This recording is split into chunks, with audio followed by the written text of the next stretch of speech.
people are normal, man. I just gave a muzungu at a robot begging for bread. So it's honestly, the muzungu thing must stop, guys. It's not that deep. They are really normal. They live like you and me here. They suffer like me and you here. Believe me. Thank you, Boge. Annabelle, hello, and please tell us where you're from. Hear me? Yes, I can hear you. Okay, I'm from Nigeria. I'm a Nigerian. Make one or two contributions, just to like butcher what Farmer's daughter was talking about. Yes. When Nigerians come up on the live on this platform to say this and that and that and this, so I think South Africans just decide to choose what they want to choose or select. I think they just push away most of the decisions or suggestions that they say. So if Nigerians are coming to the live to say, fine, they're Nigerians peddling this thing, but basically the main problem, which is the root of this thing, if it can be, because it's logical, it's just if you can analyze this thing, if the main market or who brings it in or who is in charge is being dealt with, then how will the peddlers, where will Nigerians see this stuff to sell? So even if they're suggesting, look at this, don't push it out, don't push, we can't see the main, that is the roots. You can't just, on a tree, you can't just, if a tree is not bringing out fruit, if it's not bringing out fruit, what do? You uproot it from the downscale to see, or you replant it, then it flourishes. So if the root is being taken off, like if the root is not even being looking into, and you're looking for the branches or looking for wood or how to plug it out, the problem will still be there. That tree will still not yield the good fruit you want. It will still be there because you've not uprooted that bad tree and replant a good one. So if the Nigerians are saying the root cause is these people and that, fine, you guys can't see them. But what are you putting in place to like get that root being resolved? What are you guys putting in place to like take out that root, that bad thing, that people bringing in the powdered stuff and all that, or manufacturing it in your country? How do you guys? What are the measures in place that you guys are putting in place? Not looking for Nigerians. Nigerians are not. Sorry, please don't. Let me just finish.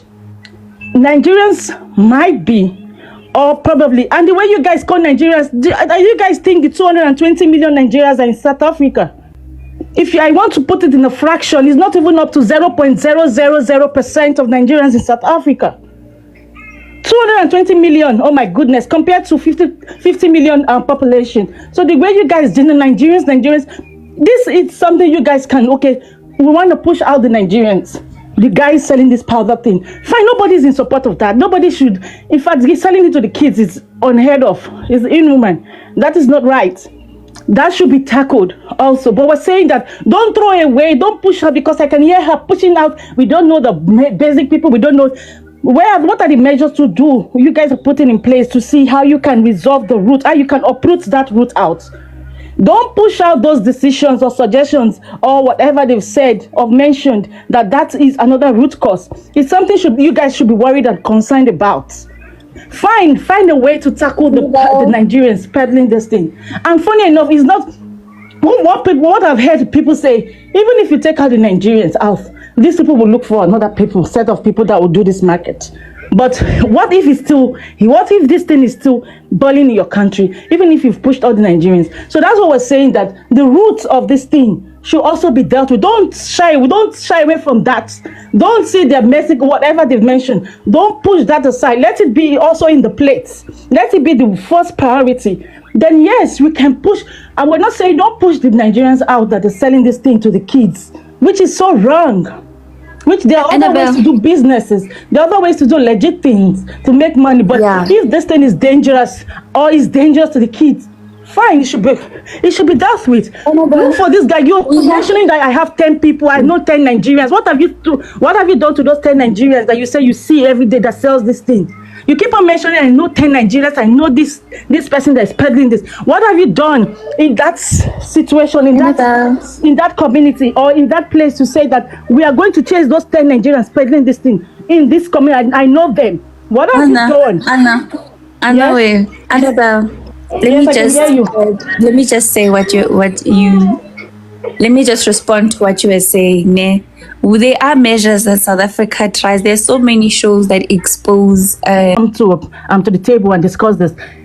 Why are these people selling this? What is the main cause? Is it because of what they want? Is a business. These guys that brings this thing in the country always put it in their eyes that this is a big deal. It's a big business. And I saw that military guy. No matter how you catch that, if it's in Nigeria or whoever, that guy you pull whenever you catch or whatever. When I saw when he caught someone, they tried to like get information from him. Do you know that guy must have sworn an oath to say I will not reveal whoever, because before they go into the business, whatever must have been done. But that guy didn't even reveal who was. So he prefers to even get caught or go to jail or serve whatever than revealing his master or whoever is in charge of that powder. Exactly. So they keep trying to do this. They're like cockroach. Even though we kill them, they still keep growing and whoever, they're putting measures in place to make sure this. But yeah, you guys can try more, get more strategies, get more things. People are talking. Suggestions have been raised. People that have experience in this, people must have been experienced. People have said so many things that must have been causing this stuff. Don't just say, hey, you can't come and tell me what to do in my country. You can't come and say what's it. No. You guys are mentioning a lot of things happening in Nigerians. So we were admitting that yes, Nigeria might not be in that state. We have problems also. So South Africa have problems. If you guys are coming to the platform and inviting all over people from Africa to come and discuss. So we have the right to say, okay, is this a problem? If Nigeria's platform, they're saying everything about their country, to say, oh, this is what is happening in Nigeria, South Africa can come in and say, I see what is happening in your country. If you guys can do this and that, we are all embracing all suggestions, all problems, but not just pushing out and labeling a country, labeling. When will this stop? It's been like over 4 or 5 months. This discussion has been here and here, powder. Okay, what have you guys done to what are the suggestions? What have you guys picked on? Are you guys embracing what people are saying? Instead, you guys spit it out on their faces that come on, you attack. Once in Nigeria say you attack that person, I've been listening to this like you attack them quickly because it's a Nigerian suggesting this. But it's not, that's not the root of it. Nigerians have their own problems. We're not denying the facts. When it comes to Nigeria, we come out to our government is just there right in our face. He knows this. Sometimes he say, hey, they will abuse me on social media. He knows this. We say directly, Nigerians are not scared of anything. If you guys are saying, who are Nigerians? Who are Nigerians to come and say this to us when their country is a shithole? No country doesn't have any shithole in there. I can tell you in South Africa, what we see online of some communities, you will be like, are people living, is it just women, are these women beings living in these communities? They're in South Africa. I watched when Ramaphosa was on live with an EFF. There's this lady, the small girl, I think her name is Chema, I can't pronounce it rightly. There was a debate with the president. It was like, we are suffering in this country. There's high rate of poverty and order. But the president confirmed it. Yes, he's not shying away that there's no poverty in South Africa. But if Nigeria, when Nigeria mentioned this, you guys will attack. Every black African country have poverty. A rate of poverty is there. We're not denying the fact. Individuals can be doing well. Individuals can be doing well, but what is the rate of poverty in that country? Unemployment rate is even everywhere. Annabelle. Yes, I can hear you. Wait. You know what I've always said, and I've said this to our moderators and the host, is that Nigerians and South Africans are actually the same.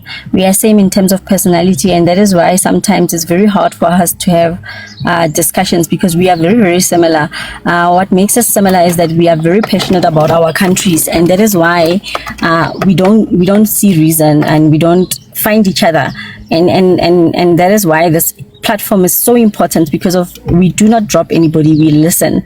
So Annabelle, you asked me a question to say that I said that I don't care about where it's coming from. Of course I won't care, because of those people, they are not selling it to me, they are selling it to Nigerians, and Nigerians sell it to me.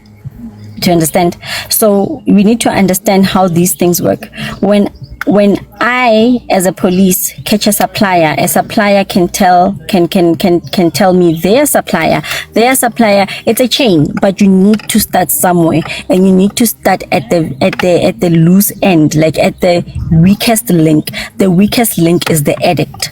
So you need to understand that it's very hard for an addict to even show you who the supplier is. The addict is addicted, is a zombie. Ask a person who is addicted to the thing to show you where you buying those things. They can show you 5 different things. So you can imagine the frustration of just getting to a supplier of an addict, that it must be a nightmare, because you'll go to 20 different houses because they are the weakest link. So we need to find the weakest link in order to get to the final link. If we don't call out Nigerians, if we don't frustrate you guys so much, then we won't get the big fish. You might be part of collateral damage, but it's needed. It's needed for us to make noise about this so that you guys end up calling out your brothers. And you said something very important, to say that those people made an oath. I mean, the people bringing such large quantities of powder into the country are clearly people who have money, and you know how you can buy yourself out of a situation. For example, I liked also the question you posed to me, to say that I said I know 10 different Nigerian powder pushers, right? And what did I do? I'll tell you, I reported 5 of them, and one of them shot the 3 police who were there to arrest him.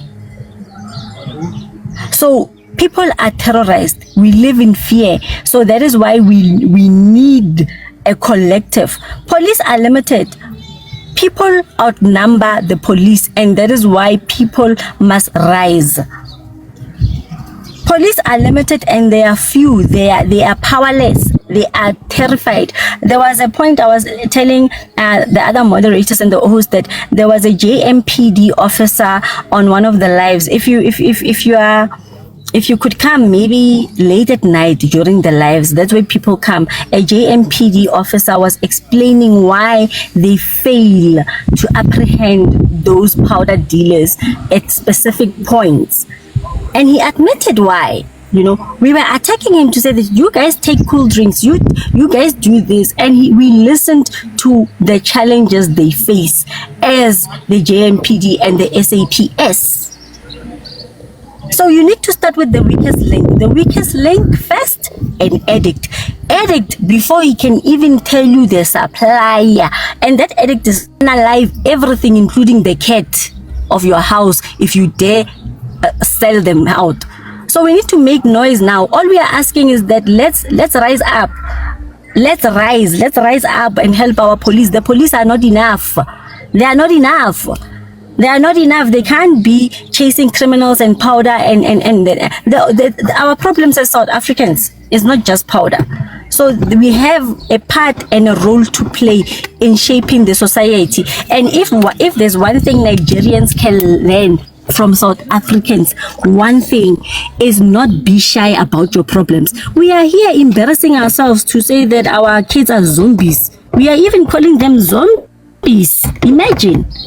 We are calling our own kids that you are zombifying. We are not shying away and sweeping it out under the carpet. People have been calling us HIV nation. We've never denied it. We own it.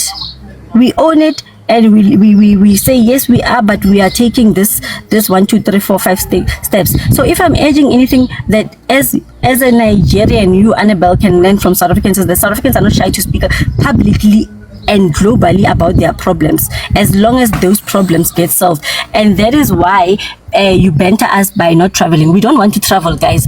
We don't think that any other country in this world is better than South Africa, because Yes, farmer's daughter, I get you. Everybody will always want to be proud of their own country. I can stay here 24 hours to say a lot of things about my own country as well. So if you're saying Nigerians might just be on their own, so it depends on how other people or outsiders approach Nigeria. If you come to Nigeria, if you approach a Nigerian person with a friendly hand, they will give it back to you with 100% love. But if you come, Nigerians will just be on their own. And if you come to them to say you want to banter them, the Nigerians are so sarcastic. They know how to be sarcastic. They have 100% on that.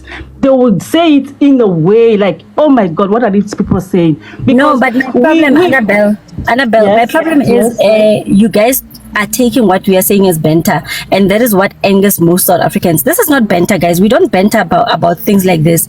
Seeing your own child as a zombie, it's not a joke, guys. This is not banter. Okay, We've so been I'll come to that. Being a child That's as a zombie, why- but I think another way out is Seven and all that. Are they campaigning so much on the TV, social medias, everywhere, in the cartoon, whatever means to educate these kids that this thing is dangerous.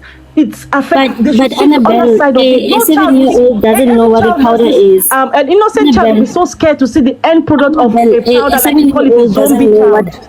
Wait, sorry, let me just finish, then I can allow you to say. Are there all these things put in place? Are all these measures there in school generally? Because that's the point. The point of educating a child. That's why the child try to learn from the school. Are they putting this to the kids? Are there cartoons to show let me understand, so that the kids will learn to say, whatever it is on the street you're selling, they understand that this thing is dangerous, because when they know the end product and see a zombie child, no child that as a 10 at the age of 10 or 12 will want to be a child of 14 before you go far. Do you think a 10-year-old goes to a Nigerian to buy powder?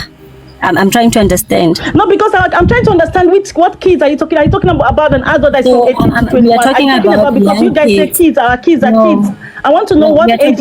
What are the teenagers, young adults, teenagers, young adults, even young kids. Okay, I'm trying to say everyone. Before a child gets to 13 as a teenager, because the teenager. No. I'm even talking about young kids, and I want to explain to you how it gets to a 7-year-old. Can I explain to you how it gets to a 7-year-old? A 7-year-old won't know what powder is. In South Africa, we have what we call sherbet. A sherbet is a sugary, it's like icing sugar. It's a sugary flavored candy, and it's powder.